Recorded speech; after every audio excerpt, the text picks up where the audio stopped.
Think about the Reverend Dr. Martin Luther King, I feel good, so good. When I think about the way he made us proud of ourselves, I feel good, oh, so good. He said, walk together. I did a broadcast of a suite that I wrote for Martin Luther King, and it's one of the most interesting pieces of music that I've ever written in my life. He was a big inspiration to me as a human being, and I tried to say several things about him that were important for me to say. This is something I learned from Dr. King.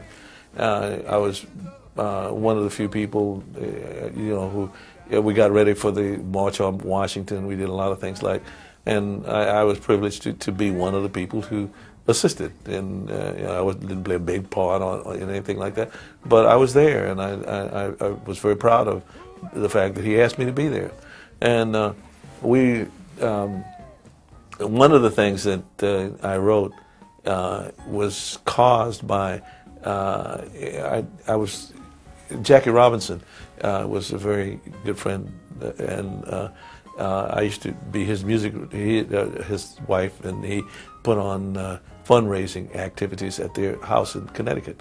And at such an occasion, I was a musical director, but I was there, and in the house when Dr. King was talking to many of the people who had been invited there. And I heard 3 or 4 things in those casual conversations that made an enormous impression on me. 2, I'll just talk about 2. One of them was that young man, teenager, who was trying to impress a young lady there. And so he asked Dr. King, how would you feel if somebody like me, how do you react when someone like me says he prefers Malcolm X to you? And I'm saying, it's a very impolite thing to say to anybody, but that's what he asked, and I waited to see what Dr. King would say, and he was very calm and very quiet. He said, "Well, son, you have every right to choose your heroes, and you really." He says, as a matter of fact, should be so proud of it that it should be a matter of pride for you to say, my hero is whoever he may be, and said then you wouldn't have to ask that question to anybody. And I thought that was a good idea, so I wrote that down. I said, it's a matter of pride. And that's the name of one of the movies. It's a matter of pride to choose your heroes and so forth. And now has some lyrics to go with those things. The other thing was from one of the neighbors of the Robinsons. This was a very sincere lady. She said, Dr. King, I have really admired the things you've done over the years. I wish I could be a part of them, but I have a couple of kids, and I can't come south to do the kind of things that friends of mine have marched with you, and we've given money to your cause and so forth. I wish I could do more. And so Dr. King said, well, gee, I'm delighted to meet you. And if you really are concerned, you can show it in many different ways. And you really, you don't have to come south. You don't have to, you can do whatever you have to do right here in Connecticut, because I'm sure there are many things that can be done. And here you can be just as helpful to us as you would be if you came south. And I said, yeah, it's a matter of pride. Okay. If you really are concerned, that's a good one. Well, so if you really are concerned, then show it is the thing that we end on, the note that we end on that particular composition. So I put all those things together, and other things that were a part of my reaction, things that I heard him say. And these were all things, not his public speeches, but things that I just heard him say in casual conversations, and they're very important to me, so I put them into this piece that I wrote called Peaceful Warrior. By making changes while you're able, or your world will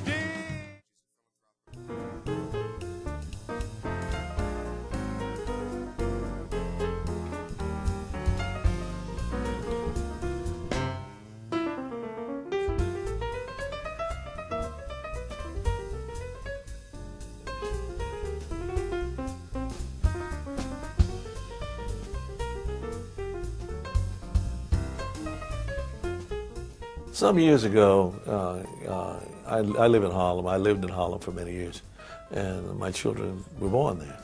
And I was very concerned about their education. So at one point, when there was a social study developed, in which the people who did the study played down the fact that music and the arts were important to the process of education. I was incensed, as were many other people in my community. As a matter of fact, we were so upset that we formed something called the Harlem Cultural Council, and we had actors, we had all kinds of artists and educators, and we tried to make some changes, specifically in the village of Harlem. We just thought that was a good place to start in terms of making many of the things that we were talking about in education more available and so forth. At one point, as we were getting started, one of our members, Daphne Onstein, went to see the World Fair out in Long Island, and she came back glowing. She said, you know, I went to the fair the other day, and I was so excited. You know, we're talking about people coming to concerts and people enjoying music and so forth, and we're walking around the fairgrounds, and they've got this mobile group that's playing all around the fairgrounds, and they're playing music. And said, people love it. And said, you know, they spend all these millions of dollars and all that stuff for just free music, and people are following around, you know, just enjoying the music. And so she said, you know, there ought to be something we could do with that. I said, yeah, sure. I piped up. I said, well, you know, it should be jazz. We could do a lot of that. Well, you open your big mouth, and you get a chance to try to make it happen. So she and I went to Ballantine Beer along with several other important people in the community, and we talked them into giving us a float. And so I volunteered to do the first concert and any other concerts that were possible. And I said, they said, what are you going to do? I said, well, we're going to update the New Orleans tradition. And as people who were not familiar with the New Orleans tradition, they didn't know what we were talking about.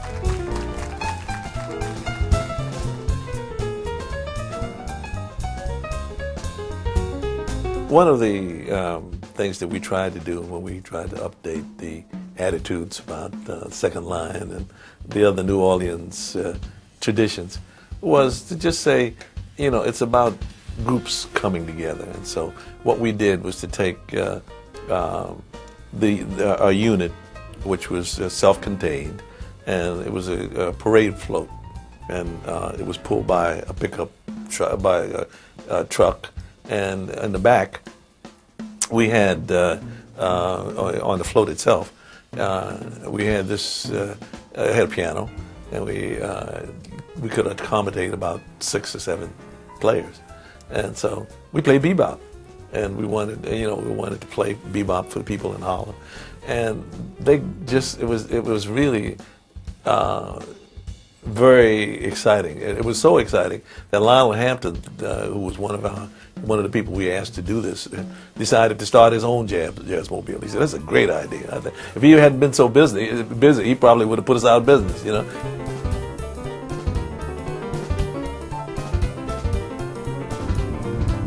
One thing that I'm very proud of, one of the offshoots of Jazzmobile is the Manchester Craftsmen's Guild down in Pittsburgh, and those wonderful people that do things there, they're doing it all over the country, man. They really got it together, and I really am delighted that these are people who see the value of the arts and see what the arts can do in terms of making people come together. You know, it's a lot of phony thought that goes into people say, oh, we all got to love one another, we have to do all this. But there are people who do that, and they're all the people who work with us and work with other people, and they're really very sincere about that. And so it's when we can really get them together, then that whole idea of being able to help someone else express him or herself becomes very important.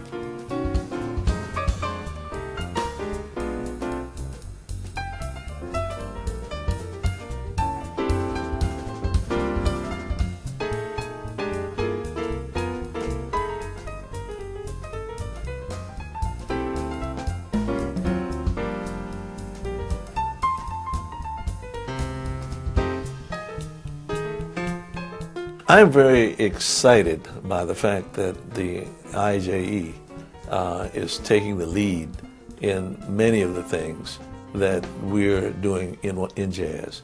IJE brings together all of the elements that are healthy in jazz.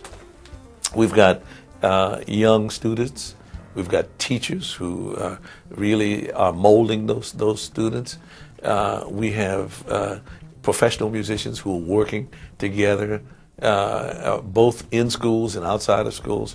We have many of the things that IJE stands for are educational, but all of these things are brought together with business elements, with things that are really very special in what life is like in this culture right now.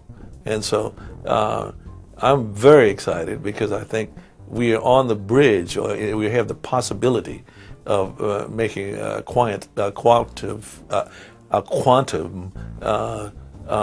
leap, and just taking really a giant step, if you will, to another way of dealing with education, and making it a part of who we are and what we are in a way that we are not doing right at this moment. But there are so many elements. If you just look around you at this convention, you'll see so many possibilities. And if we can put all of those together, man, we've got just something special. And it's something that I'm very proud to be a part of.